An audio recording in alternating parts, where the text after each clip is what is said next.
Mota está aí? Opa. Então já vamos conversar com o Mota. Mota, você está acompanhando o relato aí do nosso Rafael diretamente aqui? Que coisa impressionante, né? Foi um ataque assustador. Acompanha um pedaço, Emílio. A gente não tem nem palavras para descrever, né? Esse tipo de coisa. Eu vou confessar a vocês que durante o final de semana eu às vezes me desligava das notícias e das mídias sociais porque é absolutamente inacreditável isso que está acontecendo, né? Não é o fato de uma guerra, não é um fato de um ataque terrorista, mas a perversidade dessas coisas que foram feitas. E aí você fica espantado de encontrar pessoas que ainda tentam justificar, tentam encontrar explicação, como se alguém pudesse lutar por alguma coisa boa cometendo esse tipo de ato, né? Eles falam, a gente tem a impressão, né, que eles foram surpreendidos pelo tamanho, né, do ataque, né? Desse ataque, porque até então era uma bomba num ônibus, às vezes tinha algum ataque isolado terrorista, o cara entrava no ônibus e explodia. E o Hamas se mantinha ali, né, como tocando essa situação, Israel também. O que você achou? Você que é especialista em segurança, tal, você que é um cara que... O que aconteceu? Como é que você vê isso, ô Mota? Pois é, Emílio. Já faz 17 anos a última vez que Israel declarou guerra. A última guerra em que Israel se envolveu foi a guerra do Líbano, pelo que eu me lembro. E muita gente não entende o que é o Hamas. O Hamas é uma organização terrorista que em 2007 deu um golpe de Estado e passou a controlar a faixa de Gaza. E o objetivo do Hamas não é criar um Estado palestino, não é libertar ninguém. O objetivo do Hamas é destruir Israel. Ponto. Acabou. Não tem conversa. Quando você olha para a outra região ocupada pelos palestinos, ali na Cisjordânia, lá você tem o controle pela Autoridade Nacional Palestina. A Autoridade Palestina, sim, busca um Estado palestino. Agora o Hamas não. O Hamas quer destruir Israel. E é impressionante o que aconteceu aqui, porque o Hamas fez um ataque aéreo, marítimo e terrestre. E tem muita gente dizendo que aconteceu uma falha gigantesca dos serviços de inteligência de Israel. Eu sempre acho prematuro a gente fazer comentários assim muito assodados diante de uma situação complicada como essa, né? Eu me lembro dos comentários que os analistas faziam quando começou a guerra da Ucrânia, e você olha agora e muita coisa não tinha significado nenhum. Os terroristas, eles atacaram cidades, né, atacaram kibbutz, fizeram barbaridades, atearam fogo em casas com famílias dentro, mataram pessoas a sangue frio, sequestraram moradores. E aí a resposta de Israel foi declarar guerra ao Hamas. E aí é importante a gente frisar isso. Não é guerra aos palestinos, não é guerra aos árabes, não é guerra à faixa de Gaza, é guerra ao grupo terrorista Hamas. Tanto agora, diga. Não, tanto é que eles estavam para assinar agora o acordo acordo de paz, porque eles não têm guerra, justamente com a Arábia Saudita. Então você acha que tem alguma ligação também, essa retaliação por parte do Hamas e tal, pelo fato de Israel estar em vias de terminar e assinar um tratado de paz com a Arábia Saudita? Pois é, essa é uma pergunta que eu fiz para muita gente durante esse final de semana, conversei com pessoas de fora do Brasil e pessoas da área estão muito intrigadas com um ataque como esse, porque ele deve ter levado muito tempo para ser preparado. Por exemplo, basta ver essa história aí dos triciclos com parapente. Ninguém treina por uma operação dessa em uma semana, em 3, 4 dias. Então, a primeira grande questão é essa. Essa preparação levou muito tempo, provavelmente, envolveu muita gente e muito dinheiro. Como é que isso não chegou ao conhecimento de Israel? A segunda questão é a motivação do ataque. E aí é, mais uma vez, a recomendação para que a gente seja prudente. Eu vejo muita gente, eu não tenho nem palavras para descrever a indignação que eu sinto, o repúdio que eu sinto por certas pessoas que tentam justificar e dizendo que isso é uma luta pela liberdade, uma luta contra a colonização. Não é nada disso, né? Isso aí foi um massacre a sangue frio e é preciso agora analisar para entender qual foi a razão. E você disse uma coisa muito interessante, que é parte dessa resposta, né? Israel e alguns países árabes, principalmente a Arábia Saudita, eles estavam prestes a assinar um acordo. É um acordo de paz, é um acordo de cooperação. E algumas pessoas com as quais eu conversei me deram um cenário do que poderia estar por trás disso. E o cenário é o seguinte: Israel vem descobrindo enormes reservas de gás nos últimos 10 anos. Hoje, Israel tem reservas de gás confirmadas de mais de 1 trilhão de metros cúbicos de gás. Você imaginar que o preço do metro cúbico de gás no mercado internacional é $12, então Israel teria 12 trilhões de dólares em reservas de gás. Agora, o gás no subsolo não serve para nada. Ele só vira dinheiro quando você consegue escoar o gás. E aí, como é que você escoa o gás? Através de gasodutos.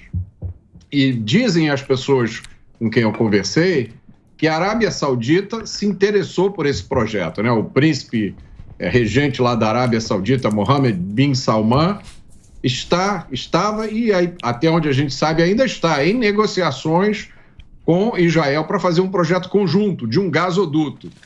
Imaginem vocês um gasoduto saindo de Israel e indo até a Europa, abastecer a Europa, substituindo o gás russo. Vocês vão lembrar que tinha um gasoduto que levava o gás da Rússia para a Europa, e esse gasoduto que ia, se não me engano, pelo fundo do Mar Báltico, foi explodido. Eram, na verdade, 2 gasodutos, Nord Stream 1 e 2. Eles foram explodidos numa operação que ninguém sabe ainda quem fez. Mas o fato é que essas conversas estavam em andamento, e imaginem Israel conseguindo, primeiro, suprir as necessidades energéticas da Europa e, segundo, e dando independência energética à Europa e conquistando uma independência financeira total. Né? Tem muita gente para quem um acordo como esse não interessa. E ali do lado, o que foi mencionado na entrevista pelo Rafael, está o Irã. O Irã que tudo indica está por trás desse ataque. O Irã que hospeda lá o Hezbollah, que já disse que vai ajudar o Hamas. O Irã, prestem atenção nisso, que por acaso é aliado da Rússia. E o Irã também, sim, tem porque o Irã aqui, ele perde meio a importância lá. Se Israel fizer o acordo com a Arábia, ele também perde meio a importância. Tem interesse. Vamos fazer um break aqui rapidinho, para nossa rede de rádio. Daqui a pouquinho, você que está nos acompanhando no rádio, a gente volta e continuamos nas plataformas. Vai lá, Reginaldinho. Ô Mota, posso fazer... Desculpa. Precisa dar um buraquinho. Dá um buraquinho pro Reginaldo, senão ele não aperta. Reginaldo, eu peço desculpa para você e para a programação da Jovem Pan. Agora que estamos no break, eu vou citar até a Golda Meir, que ela fala: enquanto os palestinos odiarem mais os nossos filhos do que amam os deles, não haverá paz. Estou trazendo essa frase da Golda Meir, por quê? Porque vai vir uma narrativa agora que Israel vai se defender. Existe uma história também de escudo humano. O que acontece? Reféns ficam em escolas, hospitais. Eu queria que você traduzisse um pouco como que acontece, que chamam de retaliação, mas agora é uma guerra e vem narrativas. Isso aí é exatamente o que acontece com os narcotraficantes no Rio de Janeiro, de São Paulo, de várias cidades do Brasil, que têm os seus depósitos, né, os seus paióis de armas no meio das favelas. E aí, quando a polícia vai atrás desses traficantes, é lógico, sempre ocorrem pessoas feridas. Porque, imaginem, um ambiente de uma favela, todo mundo ali junto, você coloca drogas, você coloca armas lá. É a mesma estratégia que os terroristas usam, que o Hamas usa. É uma estratégia covarde, é a estratégia do escudo humano. E tem gente que ainda cai nessa conversa. Você vê o uso seletivo das imagens, né? Você vê uma parte da mídia que só mostra as imagens dos ataques aos redutos dos terroristas em Gaza, não mostra todo o resto. A gente tem sempre que lembrar, o Estado de Israel é a única democracia no Oriente Médio. O Estado de Israel hoje ocupa uma área pequena, é uma área equivalente à do Estado de Sergipe, por volta de 20 mil quilômetros quadrados. Israel é a única nação, é o único país judeu. Quantas nações árabes existem? Acho que são mais de 20, se eu não me engano. Israel está cercada de inimigos. Quantas vezes Israel já foi atacada e venceu? Na primeira vez foi logo que foi declarado o Estado de Israel, em 1947. Israel foi invadida por todos os países ali, Líbia, Síria, Iraque, Jordânia, e venceu a guerra. E aí, essa é a rotina em Israel. A rotina de Israel é tentar sobreviver, né? Muita guerra, 47, depois teve a guerra dos 6 dias lá, depois teve a guerra do Yom Kippur. E Israel sempre negociou, porque o que Israel, se você assistiu o filme da Golda Meir, o que ela queria era que eles reconhecessem o Estado de Israel, que é o que o Hamas não quer. Exato. Fala que não Tem muita gente que não reconhece até hoje o Estado de Israel.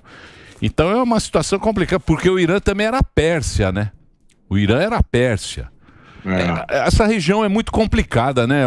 A gente também não... A gente fica dando palpite aqui meio fora dessa região, não sabe muito... Mas a gente tem que separar uma guerra territorial de uma guerra com terrorista. Acho que é só isso. De verdade, é interessante para todo mundo, né? É sagrado para todos. Não, eu sei. Que você tirando isso, esses interesses que tem, o interesse que tem esse sheik árabe, que tem... Por trás, né? Que às vezes não é o Estado que está financiando, né? Exato. A gente sabe que o Irã, ele não assume. Sim. Não assume nada. Ele só tem uma... Financia. Então, mas sem falar que financia, Exatamente. porque quando é perguntado... Porque aí vira guerra. Exatamente. Quando foram questionados recente, o Irã falou que não está financiando nada, mas vai investigar. Eu ia perguntar exatamente isso pro Mota, porque todo mundo a gente fica sempre pensando na questão da escalada, né, Mota, da guerra, mas a gente teve um exemplo aqui da Ucrânia e da Rússia que não é tão simples, né, alguém se meter na briga de outro. A gente viu, com mesmo o Zelensky indo para vários fóruns do mundo inteiro pedindo ajuda. Você acredita que existe essa possibilidade ou a gente já teve uma lição na Ucrânia que o pessoal não está muito querendo se meter com isso? Eu acho que são situações bastante diferentes, né? Israel, há muito tempo, luta para sobreviver. Israel está sempre em estado de alerta e o que torna esse ataque difícil de explicar, né? Por que ele não foi detectado a tempo. Mas a situação da Ucrânia e da Rússia é bastante diferente da situação de Israel. Israel já várias vezes foi atacado por praticamente todos os países ao seu redor. Israel sempre conseguiu se defender. Ali não é a maioria... E aí eu acho que o Zuzu falou uma coisa muito importante. É sempre bom a gente separar as questões geopolíticas, nacionais, da questão do terrorismo. Com o terrorismo não tem conversa, não tem diálogo. Você imagina, você está na sua casa, com a sua família, chega um bando de terroristas armados, sequestram você ou matam você e a sua família ali. Agora, como é possível que uma ação como essa leve algum dia a alguma coisa positiva? E vamos lembrar, isso é uma tradição dessa turma. Israel já sofreu inúmeros episódios, só para lembrar aqui do massacre de Munique, em que os terroristas do Setembro Negro massacraram de forma covarde toda a equipe olímpica de halterofilismo de Israel, lá em Munique. Depois 3 daqueles terroristas foram presos, né, os outros foram mortos. Aí os terroristas sequestraram um avião da Lufthansa para exigir a soltura daqueles 3 que tinham sido presos. Então são inúmeros episódios como esse. Mas esse terrorismo financiado por Estado. Esse que é o problema. Mas ninguém assume. né? Então, exatamente. Por exemplo, Exatamente. o Mota pode até corrigir a gente. Aonde que está o líder do Hamas? Dizem que está no Catar, isso daí é uma informação que precisa ser confirmada. Onde ele está nesse momento, de onde né? veio o dinheiro? Em Gaza que não é. Em Gaza ele não está, né? Não, e a população de Gaza é pobre. Mas eu queria perguntar pro Mota o seguinte, se por um lado a gente não consegue avaliar as questões de lá, a gente pode avaliar como alguns políticos têm se comportado. Destaque aí para o PCO, que não só apoia, como comemorou o ataque e, entre as palavras, morte de civis. Eu queria que você falasse um pouco assim, o que você viu de político, porque tem um monte de feminista, LGBTQIA+, que está apoiando o Hamas, o que também é contraditório em si, até porque homossexualismo, por exemplo, é crime nesses países. No Irã, as mulheres não têm direito a praticamente nada. E tudo que você vê, principalmente nos extremistas, é contra a democracia. Então, e aí eu não estou falando nem dos árabes, nem do islamismo, estou falando do grupo terrorista Hamas especificamente. Eu não tenho palavras para descrever essas pessoas, sabe? Eu respiro fundo aqui para me conter, porque eu li algumas dessas declarações. Eu não sei como alguém pode descer a um nível tão baixo do ponto de vista intelectual e moral. Eu sempre falo para vocês aqui da cestinha da esquerda, né? Que quando você entra lá para o centro de recrutamento da esquerda, você recebe aquela cestinha que tem um monte de coisas lá que não fazem sentido nenhum. Então, desistam de tentar encontrar coerência nisso. Como é que uma pessoa pode ser feminista e bater palma para um regime que apedreja a mulher? As coisas que são cometidas nesses lugares são assim, não dá para a gente descrever na televisão. Como é que alguém pode defender direitos humanos e apoiar um ato como esse, né? Esses atos que o Hamas fez?